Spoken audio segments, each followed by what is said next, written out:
12ஆம் வகுப்பு கணிதம் அலகு 10 சாதாரண வகைக்கெழு சமன்பாடுகள் பயிற்சி 10.7 13ஆம் கணக்கு பார்க்கலாம். x into dy by dx plus y சமம் x log x என்ற வகைக்கெழு சமன்பாட்டின் தீர்வு காண்க என கேட்கப்பட்டுள்ளது. dy by dx ன்னு இருக்கு, அதனோட x என்ற உறுப்பு பெருக்கல்ல இருக்கிறதுனால முதல்ல அந்த x கேன்சல் பண்ணணும்.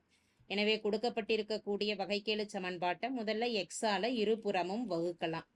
x log x வலதுபுற மதிப்பு x ஆல் இருபுறமும் வகுக்க கிடைக்க மதிப்பு x dy by dx by x plus y by x வலதுபுற மதிப்பு x log x by x x cancel. அதே போல முதல் உறுப்புல x கேன்சல் ஆக போக dy by dx plus y by x equal to log x என்ற அமைப்புல இருக்கு. இந்த முதல் வரிசை நேரியல் வகைக்கெழு சமன்பாட்டை எதனுடன் ஒப்பிடுகிறோம் அப்படின்னா dy by dx plus pyங்கிற அமைப்புல இருக்கு சமம் q.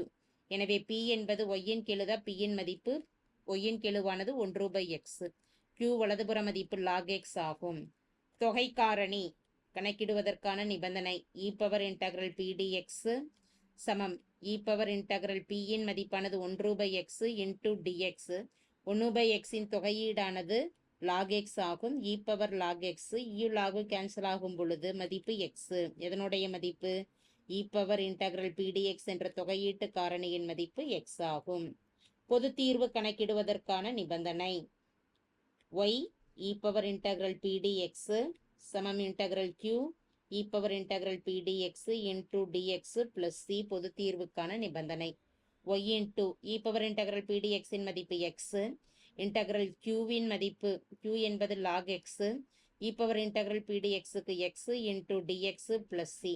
இதை பெருக்கி எழுதும் பொழுது xy equal to x log x into dx plus c. இங்கே நம்ம பகுதி தொகையிடலை பயன்படுத்தி இதற்கான தீர்வு கணக்கிடுறோம். பகுதி தொகையிடலுக்கான நிபந்தனை integral u dv equal to uv minus integral v du. பொதுவாக நம்ம என்ன எடுப்போம்னா வகைப்படுத்தும் பொழுது பூஜ்ஜியமாக கூடிய ஒரு சார்பை தான் நம்ம யூவா எடுப்போம். இந்த இடத்துல எதை யூவா எடுக்கிறோம்னா மடக்கையில் இருக்கிறப்ப u என்பதை log x எடுக்கிறோம். மீதம் அமைந்திருக்கக்கூடிய x dx என்பதை dv ஆக எடுக்கலாம்.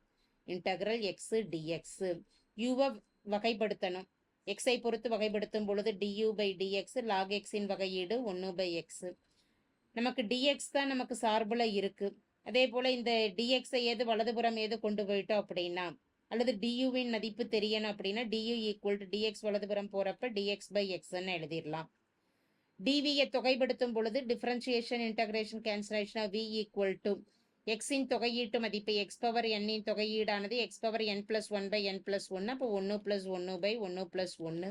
எனவே v இன் மதிப்பு x ஸ்கொயர் by 2 ஆகும். பகுதி தொகையிடல் சூத்திரத்தை பயன்படுத்தும் பொழுது இடதுபுறம் xy வலதுபுறம் uv, uவின் மதிப்பானது log x பெருக்கல் v இன் மதிப்பு x square by 2 minus integral v du, v க்கு x ஸ்கொயர் by 2, duக்கு பதிலாக dx by x ன்னு கொடுத்துடலாம். ஒரு x கேன்சல் ஆக போக மீதம் அமைந்திருக்கக்கூடியது மற்றொரு x, xy equal to x square by 2 முதல்ல எழுதிடுறோம் into log x. அடுத்த ஒண்ணுல மைனஸ் x ஸ்கொயர்ல ஒரு x கேன்சல் ஆக போக x by 2ன்னு இருக்கு into dx. இதை தொகைப்படுத்தலாம். xy equal to x square by 2 into dx 1/2 மாறிலியை வெளியில் எடுத்துடலாம். x dx x இன் தொகையீடானது x power n plus 1/n plus 1, n இன் மதிப்பு 1, 1 plus 1 எனும் பொழுது x ஸ்கொயர் by 2 என்பது தொகையீட்டு மதிப்பு plus c. ஒவ்வொரு இடத்துலையும் மாறிலி plus c கூட்டிக்கிறோம். இதனுடைய சுருக்கம் xy equal to x square by 2 into log x minus 1 பெருக்கல் x ஸ்கொயர் by 2 பெருக்கல் 2 4 plus c. பகுதி 4 வலதுபுறம் பொதுவா வைக்கிறோம் அப்படின்னா xy equal to முதல் உறுப்புல 4 இல்லை, அப்போ ஒரு 4ஆல 2ஆல பெருக்கலாம். 2 பெருக்கல் 2 4. தொகுதியை 2ஆல் பெருக்கும் பொழுது 2x ஸ்கொயர் log x. இரண்டாம் உறுப்புல 4ன்னே இருக்கிறனால மைனஸ் x ஸ்கொயர் அப்படியே போட்டுடலாம். அடுத்த உறுப்புல பகுதி மதிப்பு 1ன்னு இருக்கு, இப்போ 1 தொகுதி மதிப்பு பெருக்கும் பொழுது பிளஸ் 4c. 4 இடதுபுறம் கொண்டு வரப்ப மதிப்பானது 4xy equal to 2x square log x minus x square plus 4c என்பது தேவையான தீர்வு ஆகும்.